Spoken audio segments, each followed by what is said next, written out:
चलिए हम लोग इस बात करेंगे इस वीडियो में एक अलग कमांड जिसका नाम है how to rename a database. मतलब अब हम यहाँ बात करने वाले हैं कि कोई डेटाबेस हमने बना रखा हुआ है लेकिन हम उसका नाम बदलना चाहते हैं, क्या ये पॉसिबल है? तो देखते हैं कि modern version of MySQL don't support direct rename command. मतलब कि पहले के जो सॉफ्टवेयर आते थे MySQL के ओल्डर वर्जन, इनमें फैसिलिटी तो थी लेकिन अब वो प्लेटफॉर्म तो इतने इजी नहीं रह गए हैं। अब हम जो यूज कर रहे हैं MySQL वो है हमारा मॉडर्न वर्जन, ठीक है। तो जो भी हम यूज कर रहे हैं मॉडर्न वर्जन, इसमें कोई भी डायरेक्ट कमांड ऐसा नहीं दिया हुआ है जिससे डेटाबेस को रीनेम कर सके, ठीक है। उसके आपको मैनुअली तरीका यूज करना पड़ेगा। आपको क्या करना पड़ेगा, आप विंडोज के फोल्डर जहाँ पे जो ऑप्शन है हमारा फोल्डर जहाँ पे हमारा MySQL इंस्टॉल होता है, आप उस जगह पे जाइए और वहाँ पे डायरेक्ट मैनुअली आप जा करके फोल्डर को रीनेम आपको करना पड़ेगा, ठीक है। तो ऐसा कोई डायरेक्ट तरीका नहीं है कि हम यहाँ पे डेटाबेस को रीनेम कर सकते हैं, ठीक है। अब बात करते हैं अगला, how to remove an existing database.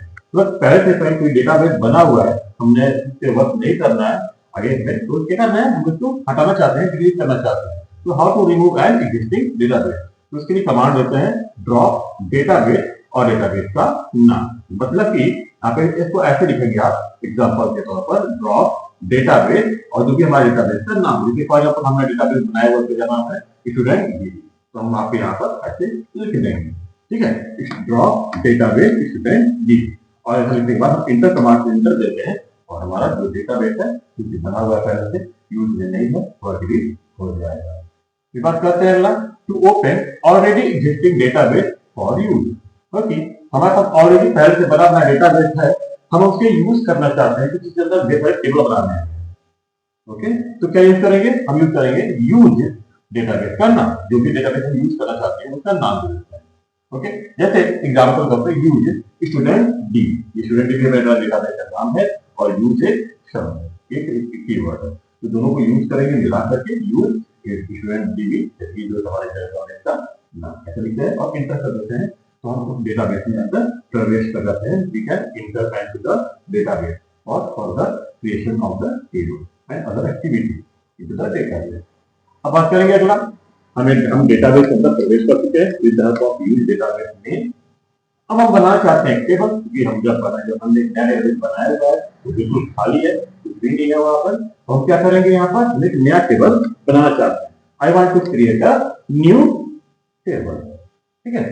तो जब भी नया टेबल बनाते हैं तो उसके ये जो सिंटैक्स है इसे हमें फॉलो करना पड़ता है। क्या लिखा हुआ है देखते हैं इसको, क्रिएट टेबल और टेबल का नाम, जिस टेबल जो भी आप टेबल में देना चाहते हैं, टेबल बनाने के लिए जो नाम देना चाहते हैं वो नाम यहाँ पर दे दें। उसके बाद ये सिंबल ओपन करते हैं, ओपन।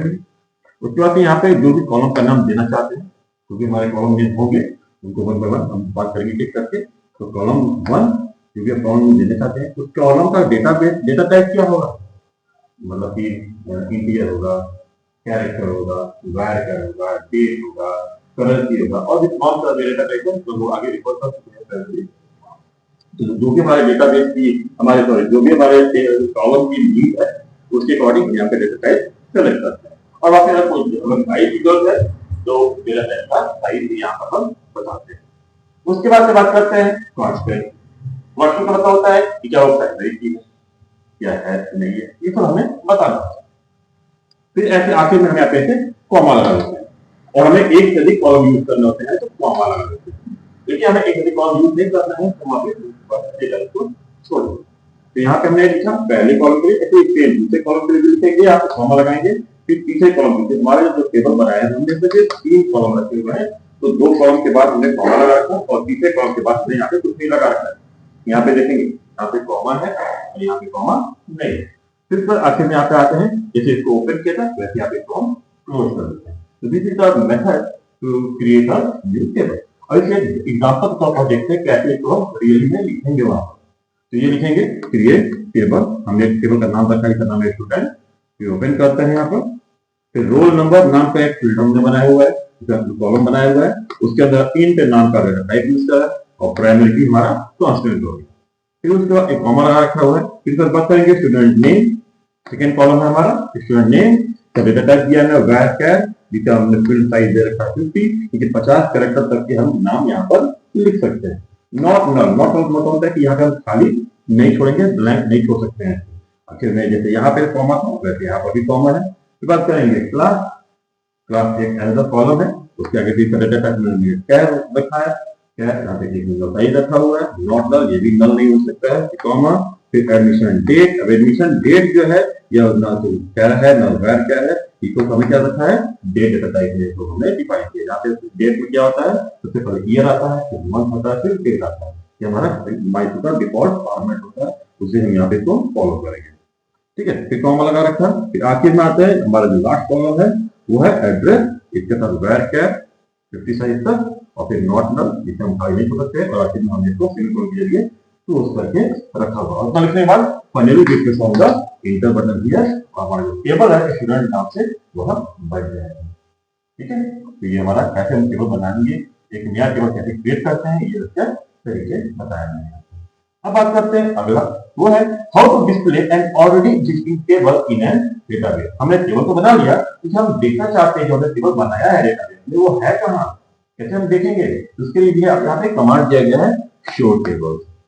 ठीक है, यानी कि MySQL जो प्रॉम्प्ट आता है वहां पे ये तो सारे कमांड लिखने होते हैं, तो उस प्रॉम्प्ट पे जाते हैं और लिख देते हैं शो टेबल। जैसे आप शो टेबल लिखते हो तो जो भी आपने टेबल बनाए होंगे, फॉर एग्जांपल यहाँ पे हमने बनाया है टेबल एक स्टूडेंट नाम, तो वहां पे स्टूडेंट नाम का टेबल यहाँ पे आपको दिखा देगा। ठीक है, तो आगे और भी टेबल और भी अलग अलग कमांड के बारे में आगे और भी हम बात करने वाले हैं। ठीक है, देखते हैं आज